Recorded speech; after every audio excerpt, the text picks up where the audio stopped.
Бүгінгі сабағымыздың темасы бағыныңқы байланыстағы татаал сөйлем. Татаал сөйлемдер тең байланыстағы жана бағыныңқы байланыстағы болуп бөлүнөөрүн билесиңер.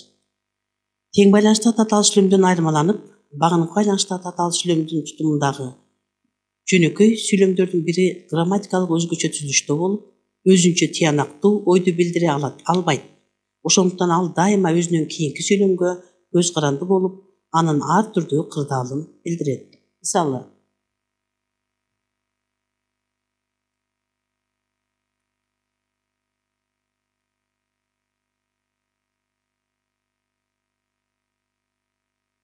Мисалы, ата-энеңди сыйласаң, өз балаңдан жакшылык көрөсүң. Демек бул сөйлем айтылыш максатына карата жай сөйлем, түзүлүшүнө карата татаал сөйлем болду. Татаал сөйлем тутумунда эки жөнөкөй сөйлем бар. Анын биринчи сөйлеми ата-энеңди сыйласаң. Демек, бул жерде сыйласаң сөйлемдин баяндоочу. Кимди сыйласаң? Ата-энеңди сөйлемдин толуктоочу. Демек, бул сөйлем бир тутумдуу сөйлем болду. Эми мына ошол бул сөйлем багыныңкы байланыштагы татаал сөйлем болуп турат. Эгерде ата-энеңди сыйласаң деп сөйлемди бүтүрүп койсок, андан кийинки айтылуучу ой толук жыйынтыкталган жок. Ошондуктан бул ата-энеңди сыйласаң деген сөйлем өз балаңдан жакшылык көрөсүң деген сөйлемгө көз каранды болуп турат. Демек, өз балаңдан жакшылык көрөсүң. Бул жерде сөйлемдин баяндоочу көрөсүң. Демек, эмнени көрөсүң? Жакшылыкты көрөсүң. Сөйлемдин толуктоочу. Кимден көрөсүң? Өз балаңдан. Балаңдан деп, балаңдан. Өзүңдүн балаңдан көрөсүң сөйлемдин толуктоочу. Болду. Же болбосо, ырчылар жакындаганда эки жигит утурлай салам айтышты.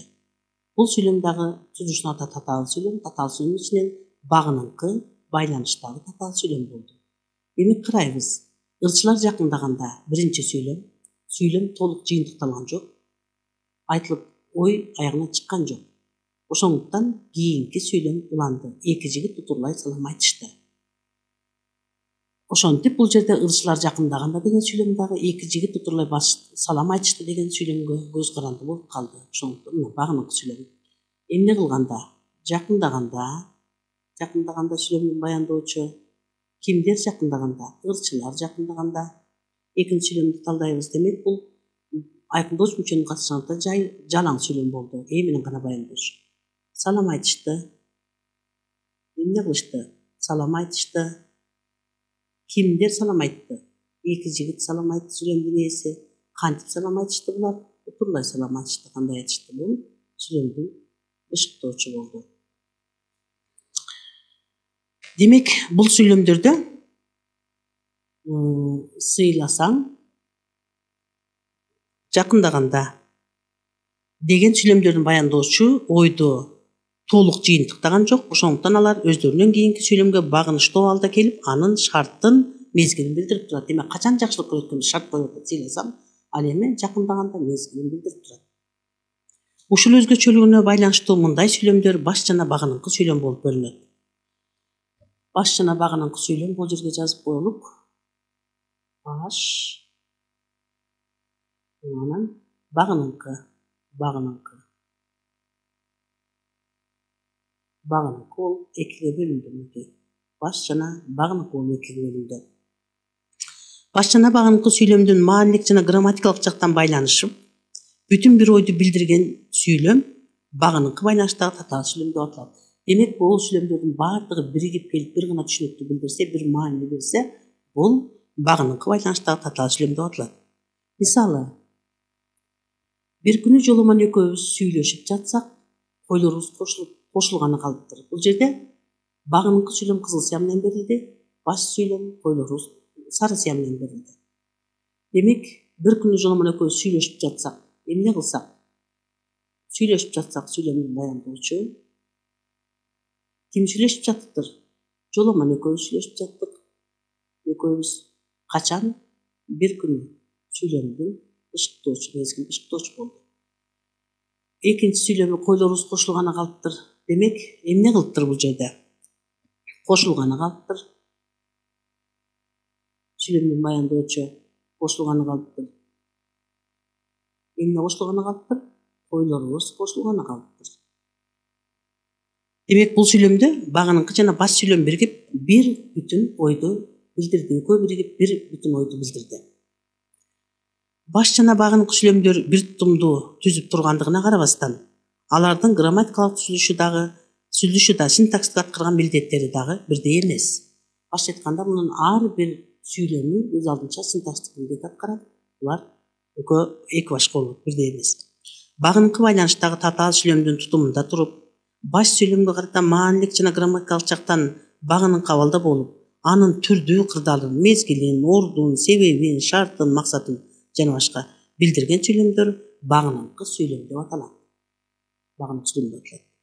Ал эми багыныңкы сүйлөмдөгү ойду жыйынтыктап, бул азыр багыныңкы сүйлөмдү айттык. Ал эми багыныңкы сүйлөмдөгү ойду жыйынтыктап, анын натыйжасын, бүтүмүн билдирген сүйлөм баш сүйлөм деп аталат. Демек, багыныңкы сүйлөмдөн келип чыккан натыйжаны, бир бүтүмдү билдирсе, бул баш сүйлөм болуп атат. Демек, мынакей бир күнү жолу менен көрүшүп жатсак дегенден кийин ой бүткөн жок. Андан ары эмне болду? Демек, анын натыйжасы экөө сүйлөшүп атып, койлору кошулганы калыптыр. Демек, мунун жыйынтыгын баш сүйлөм жыйынтыктап атат, багыныңкы сүйлөмдүкүн. Эми мисалга токтолобуз. Мен бул жерде багыныңкы сүйлөм жашыл сыя менен, баш сүйлөм сары сыя менен берилди.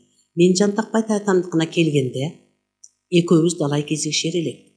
Демек, бул жерде багыныңкы сүйлөм мен Жантакбай Тайтамдыкына келгенде ой толук жыйынтыкталган жок. Андан ары эмне болгондугу белгисиз.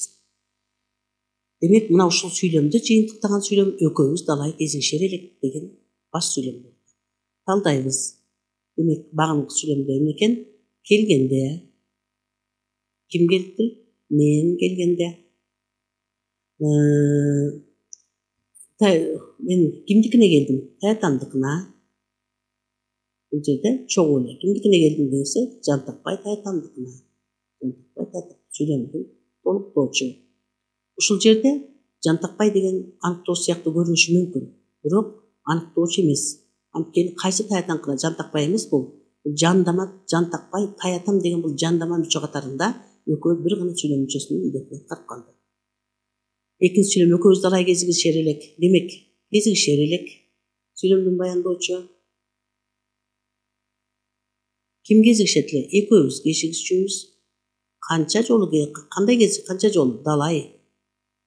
Көп жолу кезигишер элек. Далай кезигишер элек. Эми ушул жерден биз шарттуу белгини коюп койсок болот. Багыныңкы сүйлөмдү мындай каша аркылуу, ал эми баш сүйлөмдү чарчы каша аркылуу берсек болот. Чарчы каша аркылуу. Кийинки экинчи сүйлөм элге сүйүнчүктүү болом десең, элди сүйө билгин. Биринчи сүйлөмдө бул мезгилди билдирип атат. Бул жерде мезгил деп жазып коелук. Мезгил. Демек, качан? Келгенде деп мезгилде. Элге сүйүнгүнчүктүү болом десең, элди сүйө билгин. Демек, бул шарттуу, багыныңкы сүйлөм ортада шарт коюп атат. Качан элди сүйөсүң? Демек, элге сүйгүнчүктүү болом десең, эмне кылышың керек экен? Элди сүйө билесиң. Демек, бул жерде шарттуу болуп атат. Шарттуу багыныңкы сүйлөм болду. Бул жерде багыныңкы сүйлөм элге сүйгүнчүктүү болом десең, баяндоочу болом десең, кандай болот экен? Сүйгүнчүктүү болом десең, бул сүйлөмдүн бышыктоочу, анткени баяндоочу менен байланышып турат. Ал эми кимге? Элге сүйлөмдүн толуктоочу. Элди сүйө билгин сүйлөмдүн баяндоочу. Ал эми элди кимди сүйөсүң? Сүйлөмдүн толуктоочу.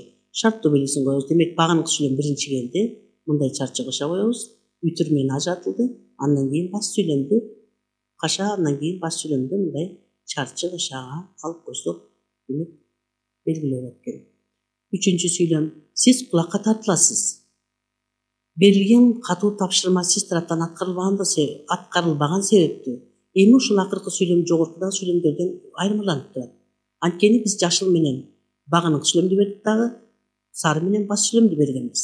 Сиз кулакка тартыласыз деп сүйлөм жыйынтыкталып туруп атат, бирок эмне үчүн экендиги белгисиз болуп атат.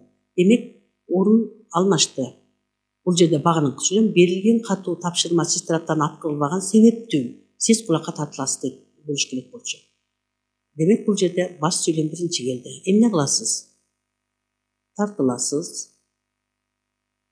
Ким тартылат? Сиз тартыласыз. Сиз тартыласыз.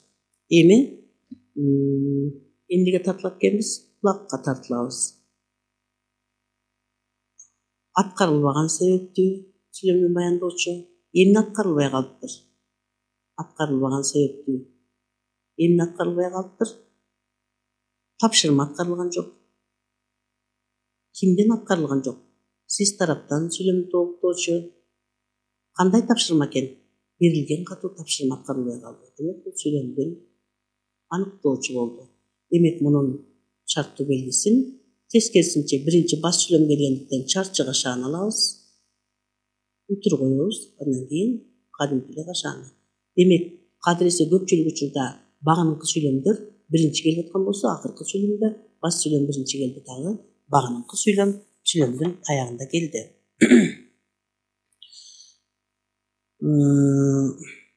Демек бул сүйлөмдөрдө биринчи сүйлөмдө мезгилин, баш сүйлөмдүн мезгилин билдирип атат, баш сүйлөмдүн шартын билдирип атат. Ал эми бул жерде баш сүйлөмдүн себебин билдирди. Демек бул жерде биз себеп багыныңкы деп себеп деп кашан жазып коелук. Себеп багыныңкы сүйлөм болду. Мына ушуларды билдирип турат. Ошентип биз бүгүнкү сабакта багыныңкы байланыштагы татаал сүйлөмдөр жөнүндө маалымат алдык.